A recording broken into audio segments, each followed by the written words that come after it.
Welcome back to News This Week in Nursing Homes. I'm Nurse Bud. First up, majority of Gen X and baby boomers anticipate retirement concerns. A recent survey reveals that nearly 60% of Gen Xers and baby boomers anticipate needing at least as much income in retirement as they currently earn to maintain a comfortable lifestyle. A 2024 Planning in Progress study by Northwestern Mutual found that 58% of Gen Xers born between 1965 and 1980 and 64% of baby boomers born between 1946 and 1964 who haven't yet retired expect retirement income requirements to match their current monthly earnings. Confidence in retirement readiness remains low. 51 to 52% between Gen Xers and baby boomers expressing doubts about financial preparedness, marking them the least confident generations in the study. As the youngest baby boomers approach 60, many are increasingly concerned about LTC costs, which ranks among their top 3 retirement concerns, along with fears of outliving their savings. Experts emphasize the importance of proactive financial planning. By factoring in LTC needs, individuals reduce the financial vulnerability and potentially avoid passing costs of unforeseen life events into future generations.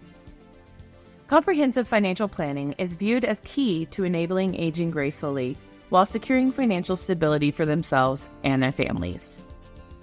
Next, Parkinson's, Alzheimer's, and MS drug costs have soared. A recent study highlighted the steep rise in medication costs for neurological conditions, with people affected by MS seeing the largest increases. In 2012, individuals with MS paid an average of $750 annually in out-of-pocket drug expenses, but by 2021, that figure surged to $2,378.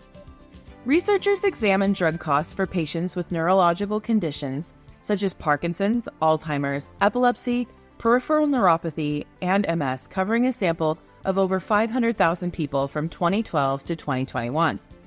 While cost increases were significant across all conditions, MS drugs remain among the most expensive, creating a heavy financial burden for those with the diagnosis. In some cases, patients bear a disproportionate share of rising costs, paying significantly more out of pocket than the drug's total price increases suggest. Experts suggest policy changes to mitigate high costs, including capping expenses, adopting value-based pricing, and promoting generic drug production. Generics help to lower prices for some meds by 48 to 80% after their introduction, yet high deductibles and copays often prevent patients from fully benefiting from the savings. High drug costs can also lead to medical debt, food insecurity, and drug non-adherence, increasing the risk of complications and future healthcare costs. Expanding access to generics and biosimilars could be a crucial step in alleviating this growing financial burden on patients. And up last, CMS ratchets pressure to cite more nursing home deficiencies. CMS is increasing expectations on state survey agencies to identify nursing home deficiencies and complete essential tasks during routine inspections. Although CMS denies establishing a quota, new scoring measures under fiscal 2025 State Performance Standards System now evaluate survey agencies on 6 components, including frequency and severity of deficiencies cited and completion of required tasks. Components for the new composite score include number of deficiencies per 1,000 beds, percentage of deficiency-free surveys, percentage of surveys with scope and severity ratings of G, H, and I, percentage with ratings of J, K, and L, percentage where mandatory tasks were not completed, and percentage where triggered tasks were not investigated.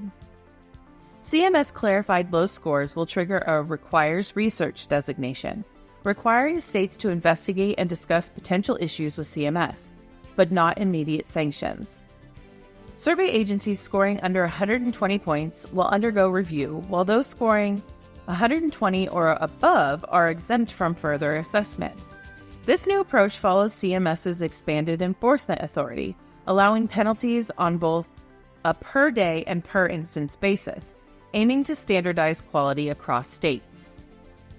Variations in survey outcomes, particularly regarding high-severity citations, continue to impact nursing home star ratings, often disproportionately challenging facilities in stricter states like New Hampshire, Rhode Island, and Tennessee.